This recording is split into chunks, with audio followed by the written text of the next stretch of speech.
দুদিনীয়া ভ্ৰমণসূচীৰে কাইলৈ অসমলৈ আহিব প্ৰধানমন্ত্ৰী নৰেন্দ্ৰ মোদী 9 মাৰ্চত প্ৰধানমন্ত্ৰীয়ে যোৰহাটৰ হুলুঙাপাৰত মুকলি কৰিব 135 ফুট উচ্চতাৰ লাচিতৰ প্ৰতিমূৰ্তি 150 কোটি টকা ব্যয় সাপেক্ষে লাচিত বৰফুকনৰ মৈদামথলীত নিৰ্মাণ কৰা হৈছে এই প্ৰতিমূৰ্তি প্ৰধানমন্ত্ৰীৰ আগমনক লৈ হুলুঙাপাৰত ব্যাপক প্ৰস্তুতি দেখিবলৈ পোৱা গৈছে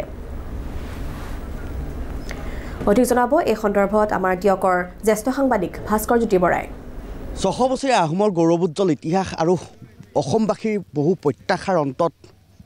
অহা 9 মাৰ্চ তাৰিখে মুকলি কৰিব ৰাজ্যৰ দেশৰ প্ৰধানমন্ত্ৰীগৰাকীয়ে লাচিত বৰফুকনৰ যি মৈদাম বা লাচিত বৰফুকনৰ যি স্মাৰক সেই স্মাৰক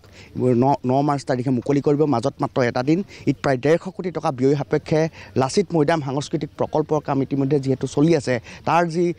তাৰ লগত সংগতি ৰাখি 135 ফুট উচ্চতাৰ লাচিতৰ যি সুউচ্চ প্ৰতিমূৰ্তি সেই প্ৰতিমূৰ্তিত মাল্যাৰ্পণ কৰি তেওঁ এই প্ৰকল্পৰ এক প্ৰকাৰ শুভ উদ্বোধন কৰিব আৰু তাৰ পাছতেই তেওঁ যোৰহাটৰ মেলেং মেটেলিত অৱস্থিত এক ৰাজহুৱা খেলপথাৰত এক ৰাজহুৱা জনসভাত তেওঁ অংশগ্ৰহণ কৰিব আৰু এটা দিনৰ পিছত ভাৰতবৰ্ষৰ প্ৰধানমন্ত্ৰী ডাঙৰীয়াই এই মহান বীৰজনাৰ প্ৰতিমূৰ্তি উন্মোচন কৰিব আৰু লাচিত মৈদামত তেখেতৰ সমাধিস্থলীত তেখেতে পুষ্পাঞ্জলি দিব গতিকে এই গোটেই প্ৰক্ৰিয়াটো ইতিমধ্যে জিলা প্ৰশাসনেই হওক অসম চৰকাৰেই হওক সকলোৰে প্ৰস্তুতিৰ ভিতৰত এইখিনি হৈছে আৰু খুব কম সময়ৰ ভিতৰতে এটা যুদ্ধকালীন প্ৰস্তুতিৰে এই সকলো কাম এই কোম্পানীৰ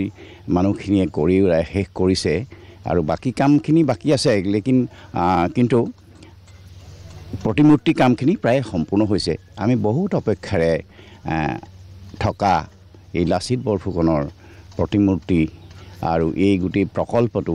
ইতিমধ্যে অসম চৰকাৰৰ মাননীয় মুখ্যমন্ত্ৰী ডাঙৰীয়াই এটা পৰ্যায়লৈ আগবঢ়াই লৈ গৈছে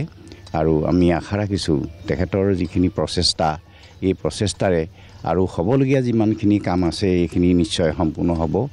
বহুত এটা আপুনি ক'বৰ দৰে এটা সপোন লগাই নহয় আমি যিটো সপোন দেখিছিলোঁ তাতকৈ বহুত ওপৰত এই প্ৰকল্পটো নিৰ্মাণ হৈছে গতিকে আমি খুব ভাষাৰে বৰ্ণনা কৰিব নোৱাৰোঁ যে এই হুলুঙাপাৰবাসীয়ে নহয় অসমৰ ৰাইজে বাট চাই আছে যে এই বীৰজনাৰ প্ৰকৃত এটা শৌৰ্য তেখেতৰ যিখিনি হয় ভাস্কৰ জ্যোতি বৰা ধন্যবাদ জ্ঞাপন কৰিছোঁ